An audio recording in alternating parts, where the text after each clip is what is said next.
नमस्कार, मी प्रिया काळे. तरुण भारतच्या न्यूज बुलेटिनमध्ये आपल्या सर्वांचं स्वागत. आता पाहूया ठळक घडामोडी. नुकत्याच खानापूर तालुक्यातील आमगावातील हर्षदा घाडी यांच्या बाबतीत घडलेली ती दुर्दैवी घटना, घाडी कुटुंबियांची हालाकीची परिस्थिती व उपचारासाठी खर्च न झेपणारा, या संदर्भात तरुण भारतने सविस्तर वृत्त प्रसारित केले होते.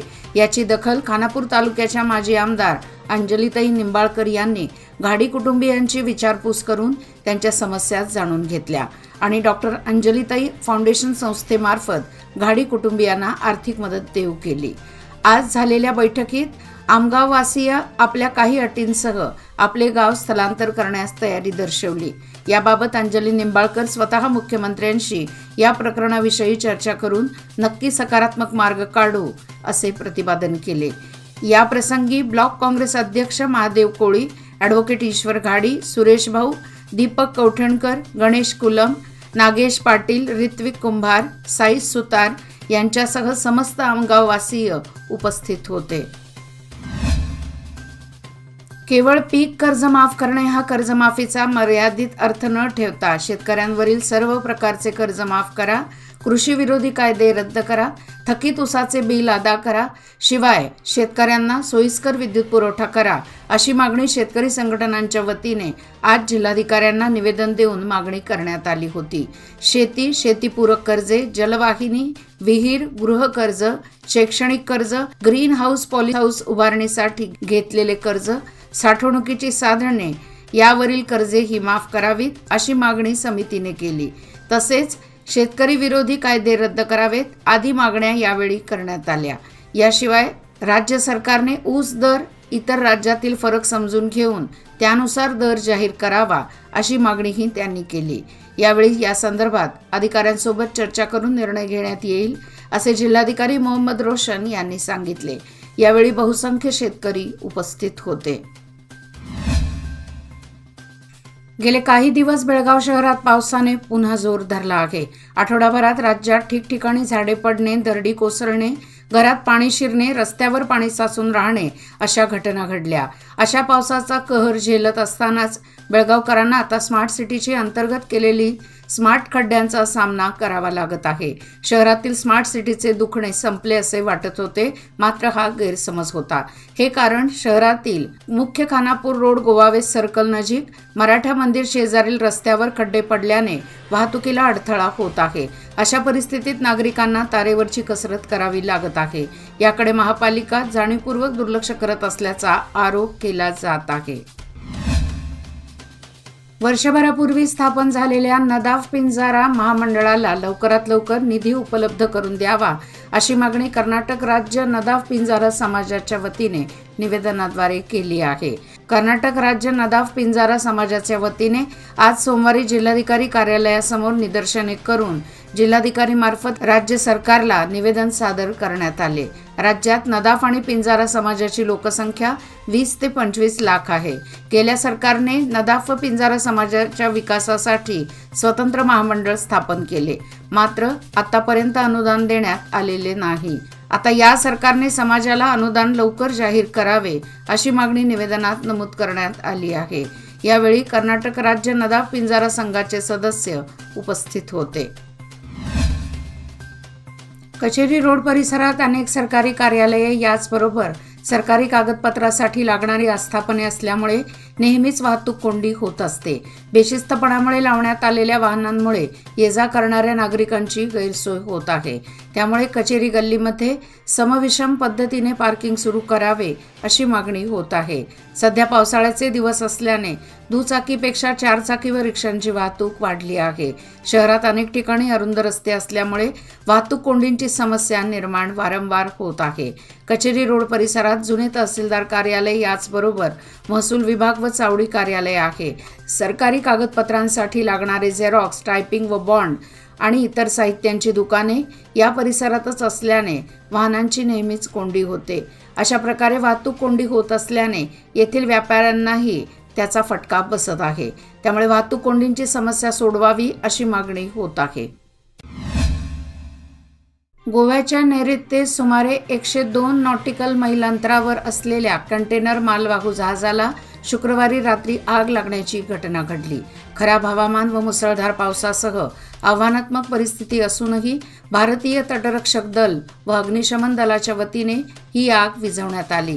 हे जहाज आंतरराष्ट्रीय सागरी मार्गादरम्यान धोकादायक माल घेऊन जात असल्याची माहिती समोर आली आहे।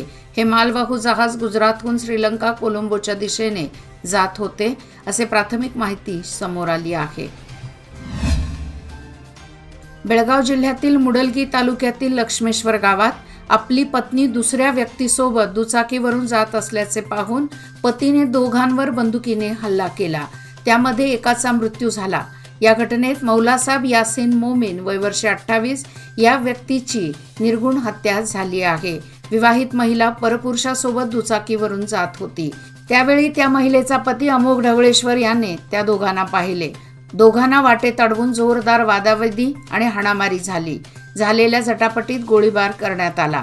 अमोघला पोलिसांनी अटक केली असून या प्रकरणी कुलगोड पोलीस ठाण्यात गुन्हा दाखल करण्यात आला आहे। सोमवारी झालेल्या संततधार पावसामुळे कॉलेज रोड बेळगाव येथे वाहणारी ड्रेनेज लाईन ब्लॉक होऊन त्यातून पावसाचे वाहणारे पाणी बाहेर येऊ लागले। पाण्याचा प्रवाह अखंडपणे रस्त्यावर वाहू लागला असून आता याकडे महानगरपालिकेने व कॅन्टोन्मेंट बोर्डाने लक्ष पुरवण्याची गरज निर्माण झाली आहे। यामुळे मार्गावरून होणाऱ्या वाहतुकीवर परिणाम होत आहे। मुंबई शहरात मागील काही दिवसांपासून जोरदार पाऊस कोसळत आहे। त्यामुळे ठिकठिकाणी पाणी साचले असून रस्ते व रेल्वे वाहतूकही विस्कळीत झाली आहे। हवामान खात्याकडून आता पुन्हा एकदा शहर आणि उपनगरांमध्ये जोरदार ते अतिजोरदार पावसाचा इशारा देण्यात आला आहे। मुंबई शहर व उपनगरात जोरदार ते अतिजोरदार स्वरूपाचा तर काही ठिकाणी मुसळधार पाऊस कोसळण्याची शक्यता वर्तवली आहे, अशी माहिती हवामान खात्याकडून देण्यात आली आहे। या पार्श्वभूमीवर कामासाठी घराबाहेर पडणाऱ्या नागरिकांनी योग्य ती खबरदारी घ्यावी असे आवाहन प्रशासनाकडून करण्यात आले आहे। महानगरपालिकेच्या लेखास्थायी समितीच्या बैठकीत अनेक धक्कादायक प्रकार उघडकीस आले आहेत। 2022 पासून महानगरपालिकेचे ऑडिट झाले नसल्याने अनुदानावर गदा आली आहे, तर 3.5 कोटी रुपयांचे जीएसटी भरणे शिल्लक असल्याची बाब बैठकीतून निदर्शनास आली। लेखास्थायी समितीच्या पहिल्याच बैठकीत विविध विषयांवर चर्चा करण्यात आली। अध्यक्षस्थानी अध्यक्षा रेश्मा कामकर होत्या। यावेळी लेखाधिकारी इराणा चंदरगी यांनी महानगरपालिकेच्या महसूल वाढीबरोबरच ऑडिट विषयासंदर्भातील महत्त्वाच्या बाबींकडे नगरसेवकांचे लक्ष वेधले। महानगरपालिकेकडून प्रत्येक वर्षी ऑडिट करणे गरजेचे आहे। सरकारकडून अनुदान मिळण्यास त्यामुळे सोय होते। मात्र 2022 पासून ऑडिट करण्यात आले नसल्याने अनुदानावर राज्य वित्त आयोगाकडून आक्षेप घेण्यात आला आहे। आर्थिक व्यवहारासंदर्भात ऑडिट त्वरित सादर करणे आवश्यक आहे, अन्यथा सरकारकडून महानगरपालिकेला दिल्या जाणाऱ्या अनुदानांवर गदा येण्याची शक्यता आहे। तसेच महानगरपालिकेने गेल्या 3 वर्षापासून जीएसटी भरला नाही, त्यामुळे 3.5 कोटींचा जीएसटी भरणे शिल्लक आहे। यावर दंडही आकारला जातो। याची पाहणी करून जीएसटी अधिकाऱ्यांशी चर्चा केल्यानंतरच स्पष्ट होणार असल्याचे लेखाधिकारी चंदरगी यांनी सांगितले। निप्पाणी शहर व परिसरातील ग्रामीण भाग बहुतांशी शेती व्यवसायावर अवलंबून आहे। निसर्गाचा लहरीपणा आणि पावसाची अनियमितता यामुळे गेल्या 2 वर्षात शेतकऱ्यांना पिकाच्या उत्पादन घटीतून मोठा आर्थिक फटका बसला आहे। यंदा मात्र चित्र बदलल्याचे दिसत आहे। पिके तरारून आल्याने शेतकरी वर्गातून समाधान व्यक्त होत आहे। निप्पाणी शहर व परिसरातील ग्रामीण भागात पारंपरिक पद्धतीने ऊस व तंबाखू पिकाचे उत्पादन अधिकतर क्षेत्रात घेतले जाते। तंबाखूसाठी पर्याय म्हणून अनेक शेतकरी आता खरीप पिकाकडे वळल्याचे दिसत आहे। पावसाची संततधार सुरूच असून सोमवारी दिवसभरात पुन्हा एकदा बेळगाव शहरासह तालुक्यात धुवाधार पाऊस झाला। फोर्ट रोड, जुना धारवाड रोड व कॉलेज रोड येथे मोठ्या प्रमाणात पावसाचे पाणी साचले। नाल्याचे पाणी ओव्हरफ्लो होऊन रस्त्यावर आल्याने वाहतूक धीम्या गतीने सुरू होती। धारवाड रोड येथील नाल्याचे पाणी दुकानात शिरल्याने व्यापाऱ्यांचे मोठे नुकसान झाले असून प्रशासनाने तात्काळ नुकसान भरपाई द्यावी अशी मागणी व्यापाऱ्यांमधून करण्यात आली। याचबरोबर आजचे बातमीपत्र इथेच संपले। अधिक माहिती आणि ताज्या घडामोडी करता पाहत रहा तरुण भारत न्यूज चॅनल। तसेच आमच्या चॅनलला लाईक, शेअर आणि सबस्क्राईब करायला विसरू नका आणि विश्वासार्ह बातम्यांसाठी दररोज वाचा दैनिक तरुण भारत। धन्यवाद।